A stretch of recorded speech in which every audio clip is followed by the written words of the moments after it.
Listen, alcohol is just out in 2024. There is a rising trend of going alcohol-free or being sober curious, and alcohol, the truth is, it's just bad for you and can famously impair your sex life. So if you're looking for another way to unwind, relax, or just have fun, I cannot recommend Via's THC gummies enough. Via has gummies for every occasion. Whether it's to improve your sleep, I love their sleep gummies. I take them everywhere. Your mood or your focus. They even have an aphrodisiac gummy called High Love to boost my arousal levels. High Love has a unique blend of cannabinoids and aphrodisiac exotic herbs that are known for their libido enhancing effects. So I've been using Via for a while now, and I absolutely love them. They're a super trusted company. They use premium hemp, natural ingredients, and they're known for their premium indoor THCA flower. All their products are made here in the US. They got quick and discreet shipping to all 50 states, so you can all enjoy them, not to worry. And also super affordable. So head over to viahemp.com and use code Emily at checkout to save 15% off your order. That's VIIAHEMP.com. Use code Emily at checkout for 15% off your order and let me know what you think. Hey everyone, thanks for listening to Sex with Emily. Today's show, we're answering your top questions. Want to know how to avoid the friend zone? Can blowjobs heal anything? And tips for learning to squirt. That's right, female ejaculation. All this and more. Thanks for listening. Okay, you all know that I love my magic wand, right? It's the Cadillac of all vibrators. Well, I've got exciting news to share with you all. Vibratex, the company that brought you the original magic wand, and they also brought you the Dahlia and the Rabbit Habit, they have changed the game with the magic wand. It is now rechargeable. That's right, it's unplugged. This is the vibrator that was plugged into the wall. You've probably seen it. It's a big massager. And now you can take it anywhere you want to go. It's amazing. It's the same toy that you've known and loved and trusted for 30 years, really. And if you go to their website, you can check out, it's Magic Wand Rechargeable. You can see all the testimonials of how people have used it and how it's changed your life. And if you don't have one yet, like, I don't know what the hell you're waiting for, you should get one of these. Plus the new one, it is improved. I gotta tell you, it has 4 intensity settings, 4 amazing vibration patterns. And when I tell you amazing, they will rock your world. It was not like this before you turn it off. You turn it on, it was 2 levels, and that was it. And now it's like, does all this really cool stuff. You can easily take it to travel. You don't need to be near a wall. You can take it camping. You can use it in the car, whatever you want. Check it out. It is Magic Wand Rechargeable, or just go to my website, sexwithemily.com, click on the banner, and have some fun. Order this toy and change your sex life forever. Into his eyes. They're the eyes of a man obsessed by sex. Eyes that mock our sacred institutions. Bedroom eyes, they call them in a bygone day. Hey, Emily, you got a boyfriend? Because my man E here, he just got his heart broken. He thinks you're kind of cute. A girl's got to have her standards. Oh, my. Do women know about shrinkage? Isn't it common knowledge? What do you mean, like laundry? It shrinks? Can we not talk about sex so much? Are you kidding me? Oh my God, it feels so good. Being bad feels pretty good. But you know, Emily's not the kind of girl you just play with.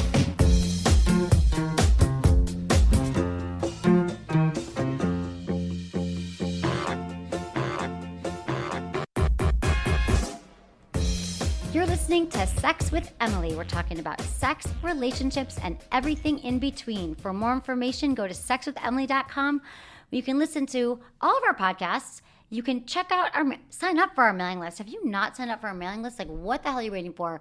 Send you really good emails with information, and people love our emails, I gotta say. But not only that, on our website, we update it every day with new blogs and tips and tricks and videos, and it is a freaking good time over there. So check all of that out. Also, I am going to be in New York City September 18th to the 20th for the Sexual Health Expo. I know you've heard me talk about the expo before. We had one that was majorly successful in Los Angeles. Then we did it again in Phoenix, and now we're going to New York. So get your tickets, and we're also, let me tell you about it first. So the top sex educators in the world are going to be there teaching workshops for 2 days.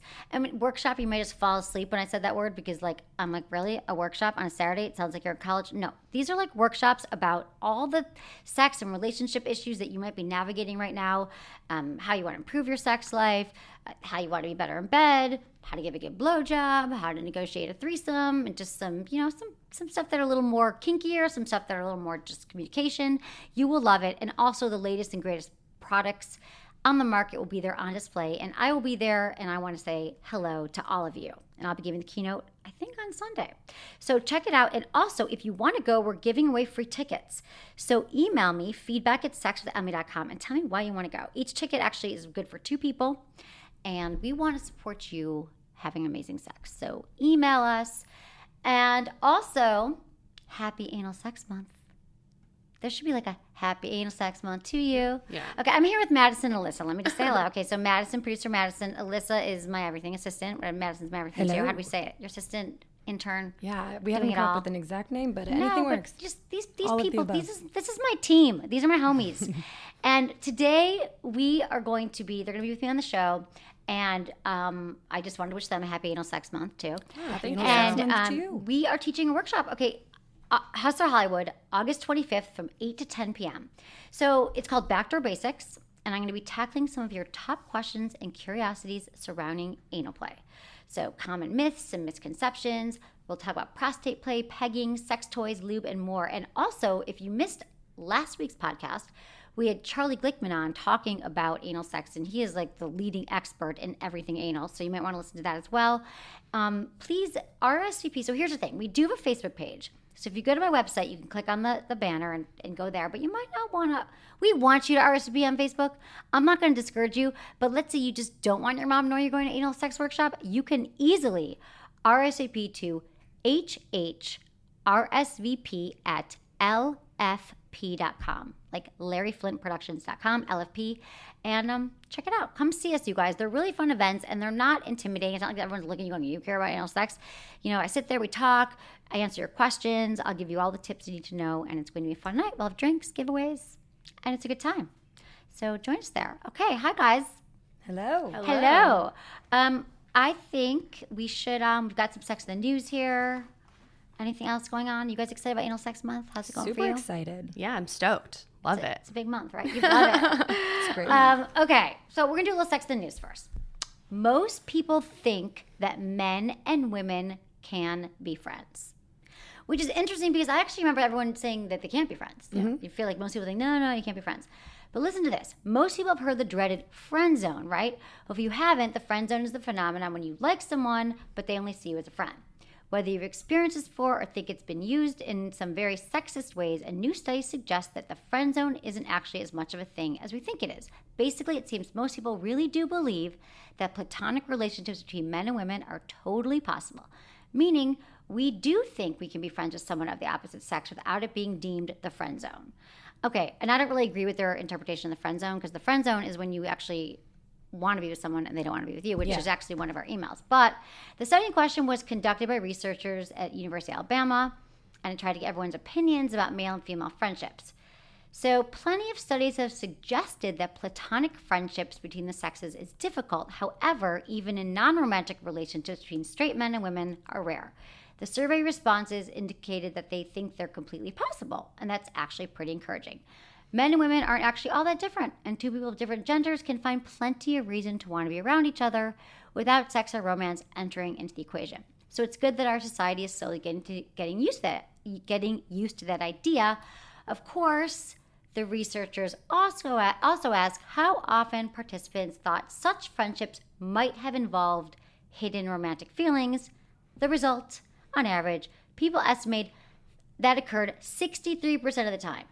Okay, so this whole study makes no sense to me, because if 63% of the time there was some romantic interest, are they saying like initially it started? Because I believe that a lot of friendships between straight men and women start out because one person has feelings. Agreed. Oh, absolutely. Do you guys agree? And then maybe you decide we're just going to be friends, but typically it's because someone gets a boyfriend, girlfriend.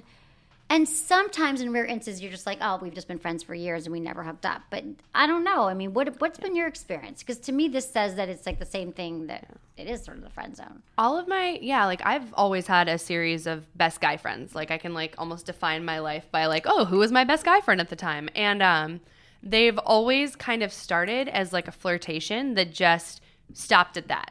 And so I've always had like really like close, comfortable relationships with my guy friends. And it's like, maybe one day for one of us, there was the idea of feelings that would develop eventually, or we just would stop hanging out after a while. Like, it always exists, basically. Right. And now I have a lot of platonic guy friends, and that's because I have a boyfriend. Right, exactly. It is easy. Well, I always think that it's easier when you do have a boyfriend or girlfriend to have the friendship. But I have a ton of guy friends too. But I have to say, like, when I go back and I'm really close guy friends, that it did start with them, initially like an interest usually on their part, where I was like, I don't think so. And then I might have gotten a boyfriend. And then we did stay friends. And some of them I actually did end up having sex with, like maybe once. Yeah. Mm-hmm. I actually forgot about it. Didn't I talk about this in the show last week? Yeah, I think so. I think a guy friend in New York, we were hanging out like just as friends, because I forgot we'd slept together. He's like, you don't remember having sex on Mission Street in the alley? I'm like, oh God, I must have been really drunk. So I guess we didn't hook up. But the truth is, you can have good guy friends, but I think a lot of times, I don't think there's a lot of guys walking around going, I really would wish I had more female friends. Usually it's like, I wish I had more. Like, I just want to get some women to bone. And what about you, Alyssa? I agree on the same thing. I mean, in high school, I had a huge group of guy friends, and we were all really close. And there was maybe 1, 2, that we'd have the feelings with.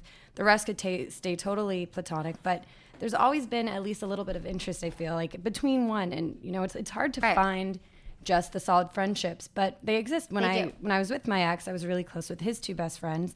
I stayed friends with them now, and, totally platonic friendships. But he was always jealous and was like, my friends can't be just friends with you. And I would think that he would have been psyched that his friends liked you. See, that's the kind of guy you want to be with. He's like, my friend loves you. Like, exactly. He was a little too jealous. Yeah, like certain jealous things guys. Anyway. That's so tough dating a jealous guy. Like, you can't date me if I'm the worst person to date if you're like a modicum of jealousy in your bones. It's not going to work. That's true. Yeah. Okay. These are the 10 cities where men have the most sex. Okay, one would assume major cities like Los Angeles, New York, and Trenton, New Jersey, whatever, would be the most likely spots to bang as many women as possible. Possibly, but according to the study from seekingarrangement.com, they're not the top spots where guys are getting laid the most. So this recent study reported, let's see, most are the Sugar Daddy site too. Oh yeah, I know Sugar Daddy. They were on my show a long time ago. Okay, so most Sugar Daddies reported having 2 or 4 sexual partners annually. What's that? The Sugar Daddy site? Does it matter if they're Sugar Daddy? I don't know. Confused by the study. Okay, but anyway, here's the top 10 cities. So, because Seeking Arrangement hosts a website called Sugar Daddies, but that's not who only answered this. It's men answered this. So this is the deal. The top 10 cities, the most promiscuous cities. Mm-hmm. Number 1. Should we start with 10? Yeah, let's Number start 10. Count down to the top. Portland, Oregon, 56%. I've heard people are kinky in Portland. Yeah. It's weird. Yeah, Phoenix, Arizona, 57%. Those are the weird ones. See, that's kind of warm. I don't know. You're outside, the cactus and the desert. I don't know. Sex. Washington, D.C., 61%. I can see that. People are like super type A, working hard, drinking a lot, banging. Mm-hmm. Chicago, Illinois, number 7. Gotta stay warm when it's cold. Yep, exactly. That's another big drinking, let's hook up city. Number 6, Las Vegas, Nevada. Shocker. 65%. Yeah. I thought it would be. Big Pittsburgh, shocker. Pennsylvania, 66%. Were they just bored? There's not a lot to do out there. That's why. I know. 4, Charlotte, North Carolina, 69%. Scottsdale, Arizona, 72%. That's two places in Arizona. That's the one I have trouble with right there. Because I've been to Scottsdale. There's nothing happening in that entire town, city. though. Oh, college town. You've got That's U of A, right. You've got ASU. Oh, yeah. People Party coming town. to visit. But then you would think that you would see it like, I mean, I guess right that's where where they like are. Phoenix is and then Tucson and stuff. Yeah. But Scottsdale is like Gulf Town. No, it is Gulf Town. Like, yeah. I have don't family there. I don't understand. think they're having a lot of It's the sex. that's the largest city they associate with in this Interesting. study. We did I do don't the know. sexual health expo there, though. So maybe A lot of that's old good dudes, a banging. lot of sugar daddies there. Maybe That's true, maybe that's why they're Exactly. like, yep, hitting Golfing. it all the time. They think they are, unless they forgot. See now. Okay, number 2, Hoboken, New Jersey, 73%. And San Jose, California, 74%. All those wealthy tech dudes, I guess. I guess so. Once In San again, Jose, I know, Silicon Valley, but yeah. I don't know. Menace, if he was here, he loves San Jose. Menace is so funny because he literally, when we lived in the Bay Area, he goes to San Jose, and I've never been with him there, but apparently people are waving to him. They love him. Like he's like, I'm going to San Jose. Like that's like his city. stomping ground. That's so Maybe funny. he got laid there a lot. Well, we will have to ask them. Yeah, I'm going to San Jose at the end of the month, so I will But keep you an have eye a out for all boyfriend. that sex. Yeah, all that keep an eye out. sex I we're need having. to do some undercover reporting. I'll ask around. I'll ask All right, around. thank you very much. I appreciate it. Okay, so let's get into some emails. Thank you, everybody, for emailing me feedback at sexwithemily.com. I love hearing from you, and I love it even more when you include your age and where you live, and also how you listen. So appreciate it. Okay, dear Emily, first things first, Eliza, 24, Santa Cruz. I listen through iTunes. My boyfriend and I have been together for 2 years now, and it's going very well. Whenever I'm stressed out or upset, he does whatever he can to relieve my pain, which I so dearly appreciate. I'd like to do the same for him when he has a bad day, but I'm lost in how to do that. This is something I feel that I'm bad at with anyone, not just my boyfriend. I usually try to have him talk about whatever the issue is or repeat to him how much I love him and appreciate him or surprise him with his favorite candy. I've thought about offering blowjobs when he has a bad day, but I don't know if it would be welcome or not considering his mood. It feels weird to just jump into something sexual when he's feeling down. We have an awesome sex life and are openly communicating about it. The only reason I haven't asked him if I can blow him when he's upset is because I don't want to make him upset. No, I don't want to make his already bad day worse by putting a sex issue on the table. Do you have any tips on how to help a man who has an awful day feel better? Maybe Menace can weigh in. I'd love to hear a male perspective. Thanks for the awesome show. You've helped my sex life more than you'll ever know. Aw, thanks, Eliza. Okay, so here's the thing, Eliza. I think you're probably a lot better at cheering up folks than you think because you are even conscious of it. Most people don't even think about that as they go through their day-to-day life. And here's the thing, though. Well, first of all, let's get into talk about the blowjob thing. Like we always say, blowjobs are like flowers for men. And so, yes, a blowjob could be welcome. However, another thing that is true of men is when they are stressed or having a bad day or worried about money, typically sex is the last thing on their mind.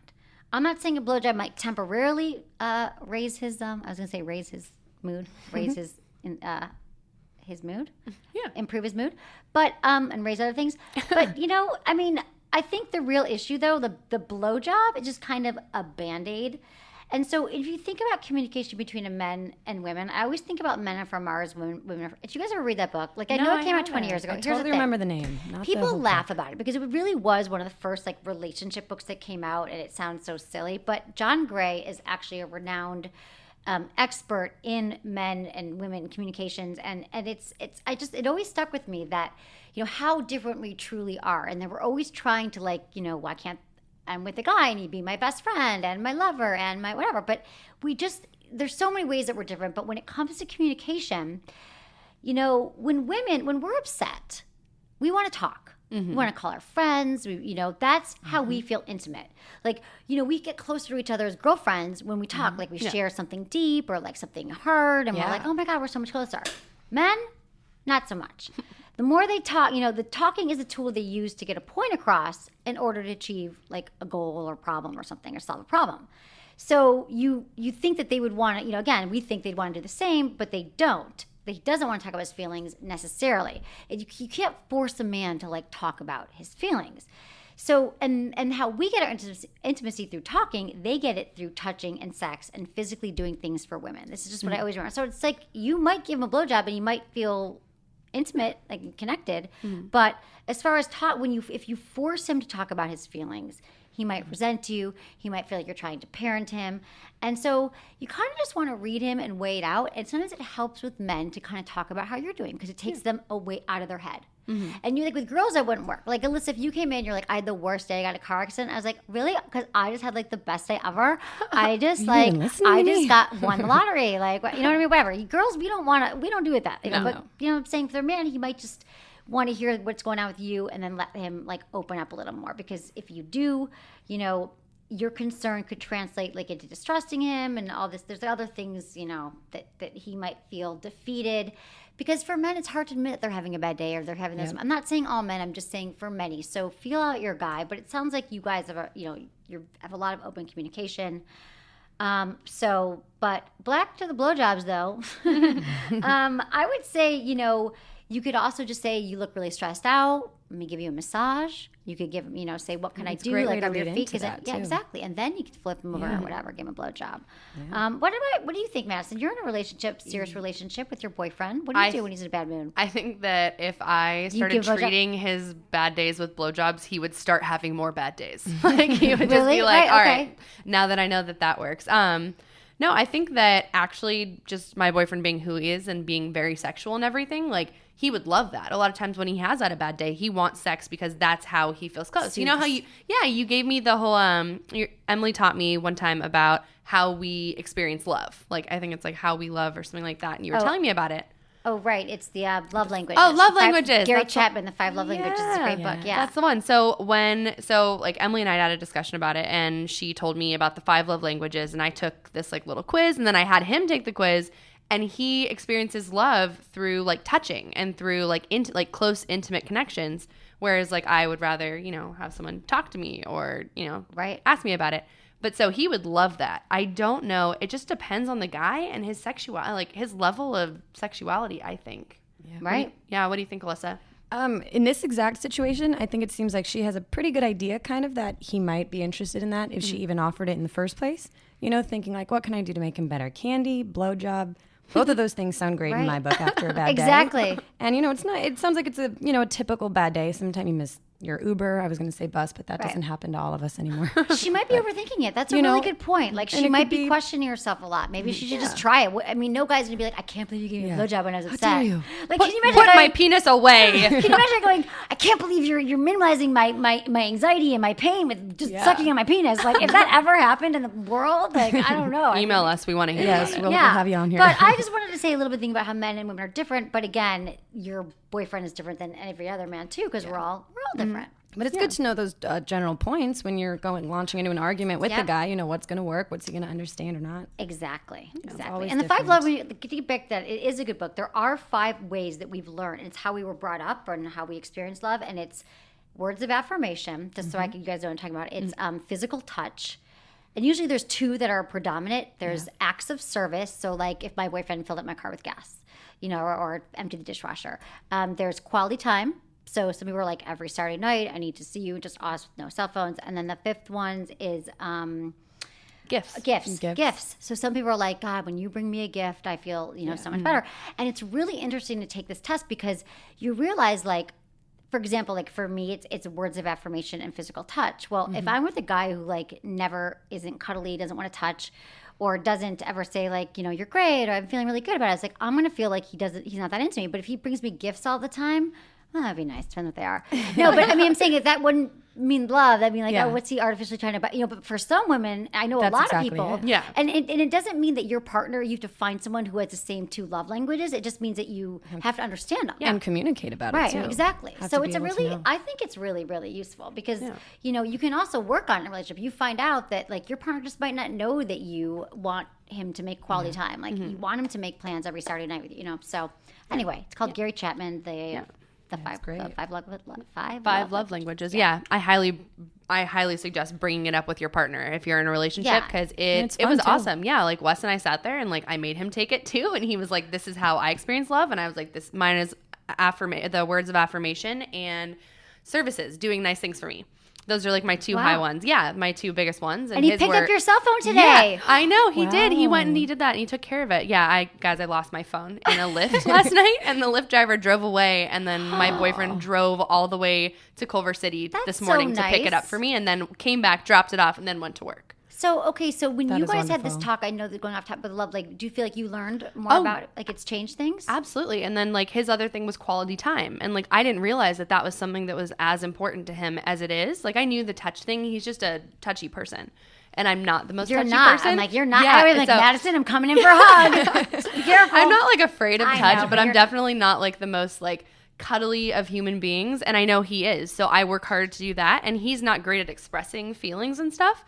So he got better at that. Like after I told him, he told me like he started like trying to tell me I love you like every day at least once. Like it was great. It was really awesome for my relationship. It was good. My heart. Yeah. So we'll take the test with you. Yeah, I figure it out. I'd love to do that. I think I did it before and I don't remember. I only remember physical touch was in there. Yeah. And I remember my sister's was gifts and I made fun of her for that. Yeah, because I never did that myself, so I never was that big about buying gifts on time. Yeah. And it doesn't now I make sure that like I have something for her. You know, it's I know so she true. cares. It's so true. I mean, I have a friend, one of my best friends, like, and she's not like superficial. She's not like whatever, but when she got married to her husband like 15 years ago, she was really upset that like he always messed up her birthday. She's like, he never gets to see what I want, and like it upset her. And I was always like, but that's how her dad always gave her a lot of gifts. So whatever.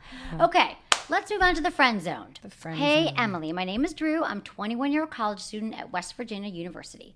I've been listening to the podcast for a couple months now, and I love it. You and your various co-hosts are hilarious. P.S. Menace is my boy, LOL. Have great advice that hopefully I'll get to use in the future. I'm pretty single now, and dating here at WVU kind of blows. It's either Tinder or meeting girls at parties, bars for the most part. I've been noticing this trend lately that the only girls that seem to be into me are my friends that are in relationships, like 4 or 5 of them. They like touching down into my thighs, texting me at late night to come over and hang out.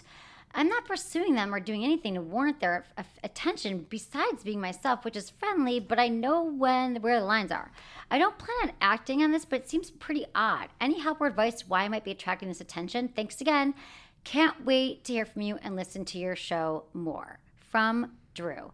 Okay, so when I first read this, I was thinking it was that he was like falling into the friend zone, but this is a little bit different. This is kind of what it's kind of like, because the friend zone is like typically when women just friend zone you. And so since I announced I was going to talk about that, I can get back to that in a second. But really, he's a good guy and he's drawing these unavailable women. So he's kind of just a really good friend and doesn't really want to violate. Because I know a lot of guys who like only date women with girlfriends. They see it as a challenge. Yeah. So it sounds like, that they're using you. He's like their emotional fluffer, basically, to coin a term from, I think it was New Girl that was on. But it's like basically they can't have their boyfriend with them. So they're like bringing him in to get that like emotional connection and the like fire and all of that. He's just a substitute, and that's a bummer. Exactly. Poor guy. So, and it's not cool that they're like also like flirting with you and rubbing their hands on. Yeah, it seems almost more sexual in that too. Texting late at night to come over. Exactly. I mean, is it like a college thing where they have boyfriends but aren't that serious about it and are calling him, or is it right? more? Are they connected? It's kind of unclear into which side it kind of goes into more from what he said. Exactly. But I would also say just stop spending all your time with these women too. Like I get it that you're friends, but if you're looking for someone to date, that's not really, unless they tell them to bring a lot of their single friends next time. And let it be known to them that you respect them and their relationship and you're here to help them, but it's not cool, for them to be, first of all, it's so rare that you're from a guy who's like not cool with women. I'm just like, you sound like a really good guy, Drew. And just go out and start like talking to women. And again, though, there is a little bit of friend zone in this because why he has so many good girlfriends that have seen him as a friend. Mm-hmm. So that's typically when an individual, like a friendship develops, one person wants more than the other one. And more often than not, the other person is unaware of the friend's desires and quite happy with the friendship-only arrangement. And then that person gets stuck in the friend zone. We often hear from guys a lot saying they're stuck in the friend zone and they're unable to transition from girlfriend to boyfriend. And so being stuck in a friendship and wanting more is so frustrating. And so it's a lot of times it's like sexually motivated. So you can get out of it when you think about it. A lot of the guys get in the friend zone, and I've just had this experience because they're really nice guys. They like start doing things for you and they're like, I'll be your surrogate, but I'll pick you up here and I'll run this errand for you, or I'll help you fix your curtains or put the gas in your car, do all that stuff. And you're thinking like, God, he's not even hitting on me or attracting me, but he's being a really nice guy. You're kind of acting as people's surrogate boyfriend. Mm-hmm. So I think if you meet a woman that you're really attracted to, or you're a woman, you meet a guy you're attracted to, you got to let that be known like right away. Mm-hmm. None of this friends don't get, because it's a negotiation, a relationship. And if you're giving up all this at the beginning and showing that you're a friend, hoping that it's going to turn into romance, they're just going to see it as a friend. So you have to sooner than later just make the move, ask them on a proper date. If you go on a date, like try, if it gets touch them, like change your body language up so they know that you're interested, and then you can just avoid that zone altogether. And friend zone happens to girls too. It does. It does. It does happen to girls. Been there. Okay. Definitely. Yeah, it does happen to girls all the time. So another thing I was going to say about that is just be, if you are in the friend zone, be less available and less interested. It's okay to take a step back. I'm not saying that you're needy, but if you want to test it out and see if they're really interested, make yourself just. Do they miss you? Do they miss having you around? Do they reach out more? And just don't be as available. So that's the deal. Okay, so let's talk about some ad reads. Let's do some ad reads. Let's talk about some things that will change your sex life. Okay, guys, this product. Go on a journey with me here, okay? Pretend you're lying on your back. No, you know that your pelvic floor muscles, Kegel exercises, are so important for men and women, but right now I'm going to focus on women's pelvic floor. So we might do a lot of things to stay in shape, go to the gym, we exercise, we do all these things, but our pelvic floor will sometimes be ignored. Doing Kegel exercises, it's kind of hard to remember to do them. I do have an iPhone app called Kegel Camp, but really sometimes that's not even enough to like sit there for 5 minutes, although it does help some people. It's kind of like if you've been at the gym on the treadmill and you thought, it'd be great if I could be eating pizza and exercising at the same time, or I wish these push-ups would at least give me an orgasm. Unfortunately, we rarely get to experience pleasure while maintaining our health and well-being until now. Okay, so there's now a product that does your Kegels for you. It gives you mind-blowing orgasms at the same time. This exists, people. It's an exercise routine that this one you are going to remember to keep up with. Intensity. It is called the Intensity. It's a revolutionary intimate health and stimulation device that takes all the confusion out of Kegels. It resembles a classic rabbit vibrator, but it is no ordinary sex toy. It is a vibrator and a Kegel exerciser. It does your exercises for you. Well, you have an orgasm as well. It's the only device that combines pleasure with your pelvic floor training. And you will look forward to this workout. I promise you will never skip your Kegel workout. But why should you do it? Because you will have stronger orgasms. You'll tighten up everything down there. You will not have any more urinary incontinence like after childbirth or when you just pee and sneeze, when you sneeze and pee, jumping on a trampoline. That's a bummer. When you laugh so hard and you pee, it just happens. It gets looser. And studies show that 43% of women experience difficulty enjoying sex at some point in their lives, okay? Can you guys all relate to that? When you do these exercises, your muscles down there become stronger. You're going to want sex more. You're going to have stronger orgasms. So check out the Intensity. It's at it's Pourmoi, POURMOI.com. That's POURMOI.com. And check it out. Buy Intensity and change your life, change your sex life. Yeah. Yeah, do it. Do it. We're all Okay. excited to try ours. I know. Very excited. How to squirt. Let's get into squirting. Get into squirting. Squirting's the do new it. anal. Wet and But mild. I think pegging's the new squirting now. But, well, you know, I don't know. I kept saying squirting was the new anal. Was the Yeah. new blowjob 10 years ago. Yeah. And now squirting, I think, is the new anal. And We're going to have Yeah, to update but- all these somewhere. I mean, yeah, I I just think made this up, but it's pegging is the new one too. yeah. so, Pegging's but- kind of like, woo, really? Yeah, Okay. squirting. Pegging is when you wear a harness and anally penetrate your partner with a dildo. Right. Thanks, But thanks, Dan yeah, Savage. we're talking about squirting. Hey, Emily, first of all, thank you. You've already answered so many questions I've been wanting to know, but here's the most important that I have and I can't seem to do. How can I make myself squirt? Please help. Thanks, Beck, female. Squirting, I also think the reason why squirting didn't come up because people are seeing it in porn all the time now. So they want to know how to squirt. true. And so there are all these books and studies and things that are like any woman can learn to squirt. Anyone. And I don't believe that any woman can do anything, okay? But you can try this out. I'm going to give you some tips about how you can learn to squirt. It all comes from G-spot. It's all G-spot stimulation, and it might not, just like having a G-spot orgasm, might not happen the first time, might not happen the second time, but you, that's how it happens, is through your G-spot, and you ejaculate through the stimulation. So, it might be difficult to do on your own, but it's worth a try, and there's no reason you can't position your fingers the right way or use a G-spot sex toy.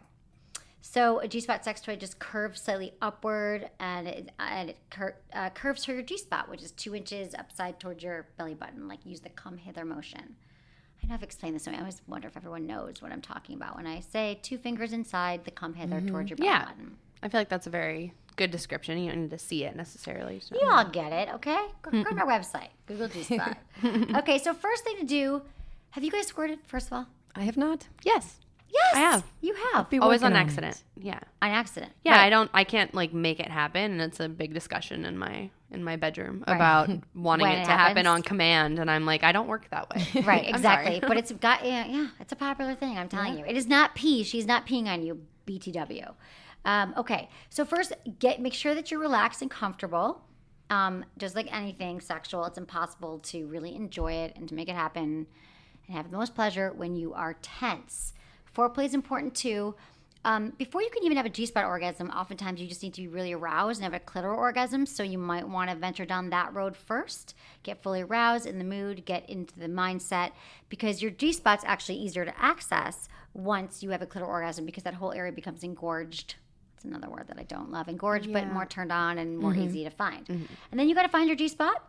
So you can use 2 fingers or a toy. Use lube. Always use lube. And insert them into your vagina, palm facing up. Like I said, located 2 inches inside the vagina. And you'll hit like a round ball of skin that's a little rough. It can feel like a peach pit. And that's your G-spot. And if you want to stimulate it, it's kind of just like how you would stimulate it trying to have a G-spot orgasm. You can push on it and see how it feels. It's not so much like a hard pressing. It's more of like a pressure. And then you use the you could stroke it and you can apply pressure to it and just keep stroking it, applying pressure. So you're stroking pressure, stroking it, applying pressure. and it might even start to feel more solid, and you might feel like you have to pee. But really, you might be about to have an orgasm, or you might be about to ejaculate, or maybe both at the same time. So you want to introduce a toy. You can also put a toy in. We like the GG2 from Lilo. That's a great one. You can go to Good Vibes. Use coupon code Emily. Get one of those. Because again, fingers, G-spot are even more likely to make you squirt and have G-spot than a penis. Sorry, guys. It's true. So first of all, make sure that you pee first, because if you have a full bladder, this all might be really confusing. Keep yourself open and relaxed. Just let it flow. You'll feel a size. Let it flow. You just, once you get this feeling and you have enough of this stimulation with the fingers, because you might have a G-spot orgasm during sex and it doesn't happen that way. That's why I'm going to push you towards using your fingers. You might feel it like it's about to come out, nothing happens. But if you just sit there and you sit with this motion of the pressure and the stroking, you just might ejaculate. Yeah. And it's about training. So during female ejaculation, it's a clear fluid that will squirt or sprinkle out of your urethra, and it can be a lot. It can be a lot. Like, it can wet the bed. Yes, I've squirted as well. I'm going to say here. It's maybe the first time I said it. Yeah, I don't think you mentioned it on the show before. I can squirt. I've been known to squirt. Not every time, but sometimes. And so, listen, if you're with a squirter and it upsets you, well, you probably shouldn't be that person. But really, because if you're with a dude or a girl, you're like, I don't like it, it's messy. Like, or if you're a girl, you're like, I don't like that I squirt. You can find someone who's probably totally into it. Or if you're upset by the put a towel down, you guys. Yeah. Put 3 towels down. Who cares? It's sex. Sex is messy. And sexy and hot, okay? I had a guy friend in college who was dating a girl, and I didn't know her name. I only knew her by, the story of her, ejaculation, which was legendary. And they would have to sleep on the couch. They would be hooking up in his bed. He would make her squirt, and they would both have to go sleep on the couch that night. And just, their roommates would wake up, and they'd just be there because they couldn't sleep in the bed. No, it is true. You can get, waterproof. If you know, you got to clean it up because it can get soaked through the mattress. Yeah, it's true. Yeah, but it's no problem. It's no problem, people. Just also, the magic wand can be a great way to squirt. Yeah. And what else did I want to say? That it is, I was going to say that it's a lot of fluid, a quarter cup sometimes. And it is, people always want to know, is it urine? There are traces. It's from the periurethral duct, and there might be traces of urine in it, but you can tell the difference. It is female ejaculate. Yeah. I don't think that if it was fully urine that so many dudes would be open to it being on their face. Let me just say. And that's a big fetish that guys have. So that's a good point. Yeah. Although there are people who are into that kind of thing, but that's true. You're right, but a lot of guys wouldn't be as into it. Okay. Should we one more? Okay, guys, we have time for one more. Okay, an unreturned I love you. What does it mean? Dear Emily, my boyfriend and I have been together for 9 months. He's 28 and I'm 25. About a month ago, I told him that I'm in love with him. He does not feel the same way, but assured me he's never felt this strongly about a girl before, and he thinks he could love me in the future. I accepted his response and decided that it was enough.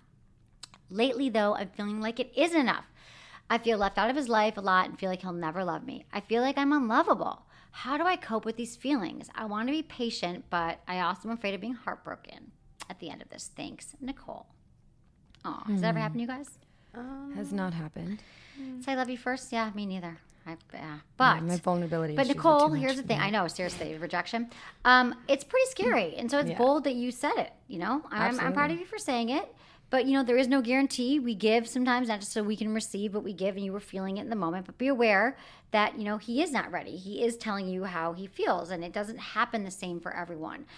He says he's not rejecting you. He's saying that he might not be there yet.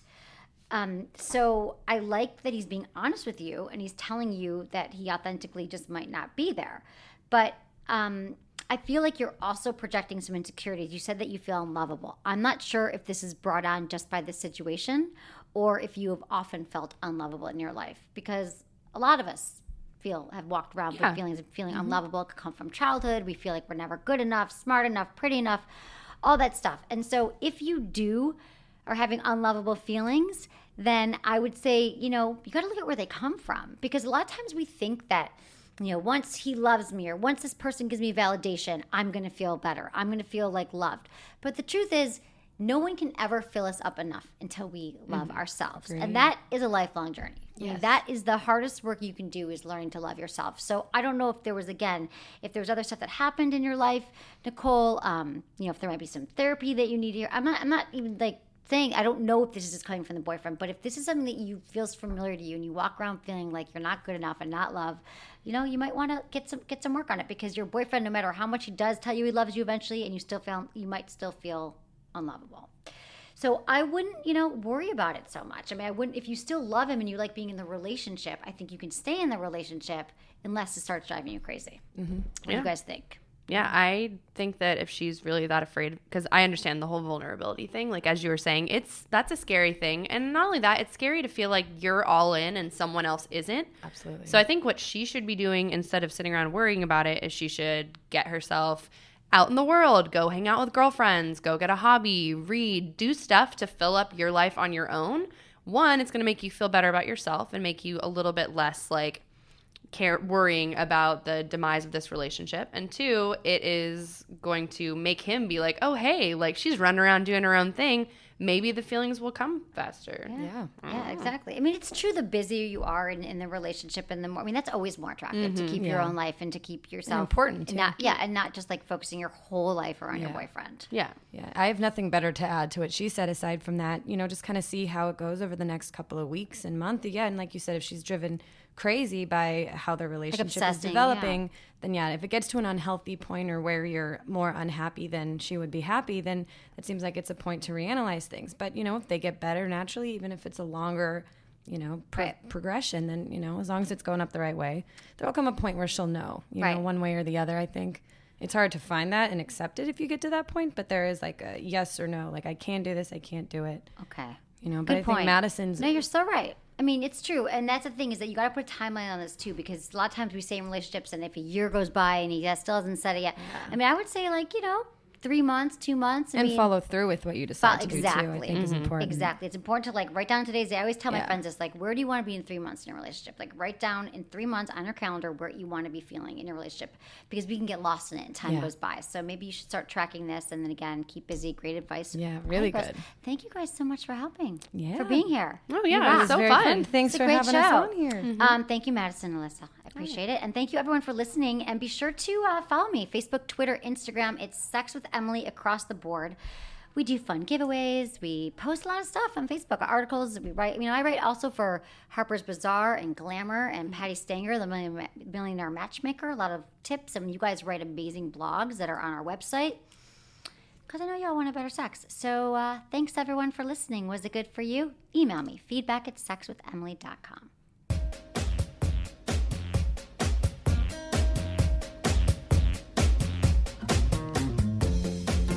Okay, I'm going to talk to you about your balls, because it's really friggin' hot out right now, okay? Can we talk about that? So I have a product line called Emily and Tony, and we make this thing called Down Under Comfort. It is a unique formula, and last year we actually sold out, and we keep hearing from everybody that it is changing their lives, because we get sweaty in the summer, under your breasts, your balls, your back, even on your feet. And you might use talcum powder, but that is completely carcinogenic and messy. And this is like a dry, comfortable, fresh, clean feeling. It's a cream formula turned into the light, natural powder. It's for men and for women. And all day long, you'll stay fresh and dry. You will not sweat, no boob sweat, no back sweat, no ball sweat. I'm telling you, this summer is going to be so different for you. So, and also poor hygiene. It's the number one complaint that men and women say about their partners. So use it. Someone just tweeted me. Thank you, Robbie. He said, Down Under Comfort has changed my life. My balls don't stick to my thighs at work anymore. Aw, we should send him some more. Thanks, Robbie. And someone else wrote, Down Under Comfort is a godsend. I was a baby powder man for most of my adult life, and I can't imagine a day without this. The girl is a big fan as well. Any guy who says that his girlfriend won't go down on him needs to try the stuff. My balls are no longer lonely. So go to emilyandtony.com to get Down Under Comfort right now. Use coupon code Emily for 20% off your first order. And for so check that out. Also, you guys, Fleshlight, we got 21 pounds of Fleshlight. Oh my God, it was so funny. Alyssa, the other day, Madison, I look at her and I'm like, what? She's holding this back. She's like, we got 21 pounds of fleshlight because it said 21 pounds on it. They labeled it. And they did. We're like, 21 oh my pounds. God. We did not know. It just looked like a box. But you guys, the reason why is because we get a lot of fleshlights because we like to give them away to you. We have people test them out and everyone goddamn wants them because it is the number one sex toy for men. It is a male masturbation sleeve. And if you haven't tried it, you will have a different kind of orgasm and a different experience than you've ever had before. I'm not saying sex isn't great. Your hand is just dandy. But a masturbation sleeve with material invented by NASA and is meant to look and feel like the real deal is going to rock your penis's world. Madison, I know you have some experience with some fleshlight. Your boyfriend likes I was going to say, I don't have a penis. So Madison's not a penis, unfortunately, to my knowledge. unfortunately, I don't get to experience it the way he does, but he's got a collection of a couple and he really likes them. My roommate has them and he likes his too. He and his boyfriend have his and his That's fleshlights. so cute. It's really cute. Like, so everyone in my life is just obsessed with their fleshlights. One of my friends created his own. And his girlfriend is fascinated by it. Yeah. He showed it to her and she was like, what is this? So yeah, you can build your own fleshlight too, which I think is really cool. That's so friggin' awesome. Okay, everyone, go to sexwithemily.com, click on the fleshlight banner, use code Emily, and not only do you pick out a fleshlight, but you get a free bottle of their award-winning flesh lube. That's sexwithemily.com, and click on the fleshlight banner, use code Emily. Check it out. Thanks for listening.